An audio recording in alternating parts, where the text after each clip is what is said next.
안녕하십니까. 내가 목사다. 김종윤 목사입니다. 오늘 어떤 생각을 하며 하루를 보내셨습니까? 혹시 한 번도 예수 그리스도에 대한 생각을 해보신 적이 없는 하루를 보내지는 않으셨습니까? 아니면 그런 날이 너무 많고 예수 그리스도 또 교회 또 하나님이라고 하는 단어에 대한 생각, 그런 것들을 하는 날이 굉장히 드문 날입니까? 지금까지 어떤 생각을 하고 어떤 삶을 살았는지는 모르겠지만 적어도 신앙이라고 하는 부분 속에 한 걸음 더 나아간다면 한 번쯤은, 하루에 한 번쯤은 내가 정말 하나님과 동행하고 있는가에 대한 물음표 정도는 가져볼 수 있는 날이 되었으면 좋겠습니다. 오늘은 고린도전서 이야기를 조금 해보고 싶습니다. 고린도전서 5장에 보면 바울이 성적인 타락한 교회에 대한 이야기를 합니다. 어떤 신자가 자기 아버지의 아내와 음행한 사람에 대해서 왜 통한이 여기지 아니하고 너희들 속에서 그 사람을 쫓아내지 않느냐라고 이야기합니다. 생각해 보십시오. 자기 아버지의 아내랑 같이 음행을 한 사람, 남자겠죠. 그런 사람을 교회에서 그냥 보고 넘어가는 거예요. 그때 당시 이런 것들이 많았겠죠. 영지주의적인 영향도 있었겠지만 그때 당시의 철학, 문화, 사조를 들자면 헬라의 아주 고도의 철학들이 지배하고 있었던 그런 시대 아니었겠습니까? 예전에 제가 소크라테스 이야기도 한번 한 적이 있지만 그들의 모든 문화들의 기준이 헬라 철학의 근간에서 있었던 거죠. 영과 육의 성결의 차이. 영이 성결하면 육은 괜찮은 거예요. 뭘 해도. 그래서 지금 고린도 교회 안에서 이런 음행이 일어났음에도 불구하고 치리하지 않은 거죠. 그러니까 교회 안에 다 바라보고 있었던 겁니다. 제가 오늘 이 얘기를 꺼낸 이유는 연초부터 무슨 그런 또 험한 말씀이십니까? 라고 하시겠지만 우리 안에 이런 일들이 너무 많다는 거예요. 교회 안에 하나님을 배반하고 배신하고, 배반 배신? 단어가 좀 그런데 라고 생각하실지 모르겠지만 하나님과 가까이 있지 아니하고 돈과 세상과 큰 교회와 명예와 이것들을 섬기는, 곧 바알을 섬기고 있는 여러분들의 모습이나 성적으로 타락하고 음행하는 목사의 모습을 봤을 때 여러분들이 치리하지 아니하고 교회 안에서 출교하지 아니하고 그냥 바라보고 있는 것은 여러분들의 말입니다. 우리 목사는, 우리 교회에 있는 사람은 그럴 리가 없어 라고 생각하고 있는지도 모르겠습니다. 과신과 맹신 속에 빠져 있는 건지도 모른다는 거죠. 질문하지 않으면 어떻게 대답을 얻을 수 있겠습니까? 그저 주는 것이 다 옳다고 생각하십니까?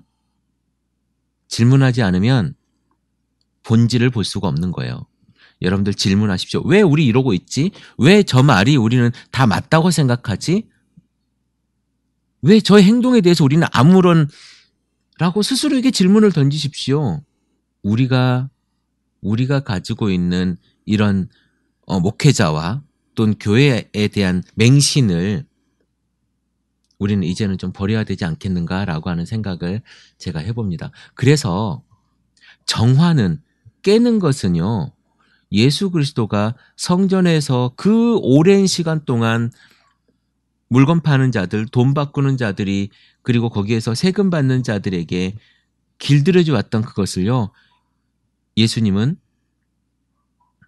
그 상을 엎으셨습니다.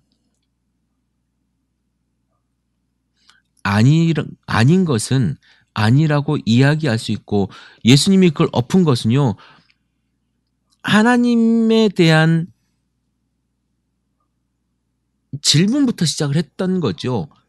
왜 하나님의 집에서 너희들이 이렇게 하고 있지? 하나님의 집은 어떤 집인데, 기도하는 집인데, 만민의 기도하는 집인데 너희는 왜 여기서 이러고 있지? 그렇기 때문에 예수님은 그 상을 거기서 엎을 수 있었던 거예요. 여러분들이 질문하지 않고 여러분들이 교회에서 그냥 그렇게 갔을 때 그저 거기는 계속 썩어가는 겁니다. 어떤 이가 여러분들 이 부분에 대해서 어떻게 생각하실지는 모르겠어요. 그러나 제가 이야기를 하겠습니다. 어떤 청년이 교회에서 연애를 하는데 연애를 해도 될까요 말까요 라고 목사님한테 허락을 받으러 갑니다. 그리고 그 목사님이 니네 잘 만나라 라고 한다거나 아니면 너희들 만나지 말아라 라고 했을 때 그 목사님 말대로 따르는 청년을 제가 본 적이 있습니다. 그것은 뭐냐면 왜 그렇게 하냐라고 물어봤을 때 그 청년이 이렇게 얘기를 하더라고요. 저의 영적인 아버지이기 때문에 영적인 아버지의 축복을 받고 제가 연애를 하고 싶습니다 라고 이야기를 하는 것을 들었습니다. 과연 그것이 맞는 이야기인지, 우리 이런 이야기 하지 않습니까? 우리에게 육신에게는 아버지가 셋이다. 육신의 아버지, 그리고 하나님 아버지, 또 영적인 아버지 이렇게 셋이 있다. 그래서 목회자를 잘 섬겨야 된다. 라고 하는 이야기들을 저 어릴 때 숱하게 들었습니다. 그런데 그것이 맞습니까? 목사가 영적인 아버지입니까? 그러면 S교회의 제이 목사님은 영적인 아버지로서 그 딸들 같은 청년들을 만졌습니까? 과연 여러분들은 영적인 아버지로서의 행동을 하고 계십니까? 그만큼 목사님들은 성도들을 사랑하십니까? 아버지만큼? 그게 안 되시면서 아버지라고 하면 안 되죠. 그리고 하나님이나 예수님은 성경에는 말이죠. 한 번도 우리를 영적인 목사를 영적인 아버지라고 칭한 적이 없어요. 왜 우리를 영적인 아버지라고 하십니까? 그렇게 대우받고 싶으십니까? 낮아지라는 거예요. 하나님은 우리 보고 목사들 보고요. 청지기가 되라고 해요. 영적인 아버지가 아니라 청지기가 되라고. 목자가 되라고. 베드로 보고 내 양을 먹이라라고 얘기합니다. 내 양의 아버지가 되라라고 하는 게 아니고 내 양을 먹이라라고 이야기를 해요. 그러면서 이런 책망하지 않는 교회가 세상 것에 가득 물들어가지고 정말 본질을 잃어버리는 이 교회에 대해서 자꾸 책망하라고 이야기해요. 그러면서 뭐라고 이야기하냐면 누룩을 이야기합니다. 누룩이 싹 퍼진다는 거예요. 이게 세상 것에 대한 이야기가 교회 안에 잔뜩 들어와가지고 교회가 오리지널리티를 잃어버렸어요. 누룩이 금방 퍼져버려서 이 묵은 누룩, 그러니까 이런 율법주의라든가 세상의 어떤 그런 철학이라든가 이런 여러 가지들이 교회 안에 가득 차가지고요. 예수 그리스도의 본질이 없어진 세상에 지금 우리가 살고 있다는 거예요. 누룩을 제하고 묵은 누룩도 말고 악하고 악의에 찬 누룩도 말고 누룩 없이 어떻게 보면 누룩 없는 떡, 유월절에 그 떡은요 맛이 없었겠죠. 부푼 떡이 아니었겠죠. 이집트는 아주 오래전부터 효모가 들어가 있는 빵을 만들어 먹었던 그런 나라였기 때문에 그 누룩에 대한 개념이 굉장히 많았습니다만은 6월절에는 누룩이 없이 그렇게 먹었지 않습니까? 왜냐하면 누룩을 해서 부풀려서 이 발효시킬 만큼의 시간이 없었던 거죠. 성경은 여러분들에게 누룩을 제하라고 이야기해요.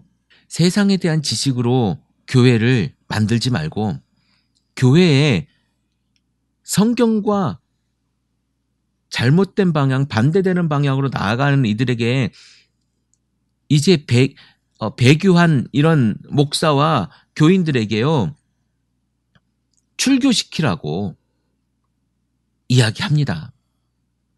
치리하라고 이야기합니다. 어쩌면 그 대상이 나일 수도 있고 지금 이 방송을 듣는 여러분들일 수도 있어요. 너무 세상이 많이 들어와 있는 신앙생활을 하고 있는 걸지도 모릅니다. 그러나 또 이런 이야기를 바울은 해야 됩니다. 그런 사람들, 그러니까 음행하는 사람들을 절대 만나지 말라는 게 아니다. 어떻게 세상 속에서 그게 가능하겠느냐. 그러나 출교된 사람들이나 한번 출교된 사람들, 이런 사람들과 함께 또 같이 즐기면서 놀지는 말아라. 세상 속에 살니까 세상 속에서 그런 사람들 만날 수 있겠지만 그렇다고 해서 우리가 무감각하거나 그 사람들과 관용 속에 지내지는 말아라라고 이야기를 합니다. 교회 안에 죄에 대한 문제가 아주 심각해지고 그것에 대한 관용이 넘쳐나고 있는 이 시대에 철저하게 거기에 대한 기준을 삼아야 되지 않겠는가라고 하는 생각을 해봅니다. 정리하자면 교회가 너무 세상 속에 들어가서 교회의 색깔을 내지 못하고 있습니다.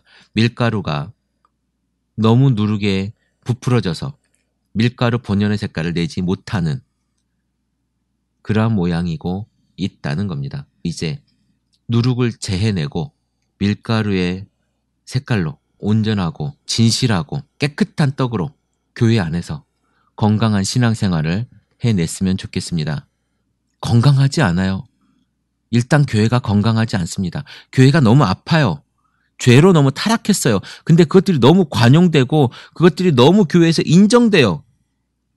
바울은 가차없이 쫓아내라고 얘기합니다. 교회 안에서 우리가 이 정도는 봐줘도 되는 거 아니야? 아니요, 이 정도도 봐주면 안 되는 거예요. 적어도 성적 타락은. 신앙생활 속에서 가장 먼저 제해야 될 것이 세상적인 윤리가 교회를 지배하는 것입니다.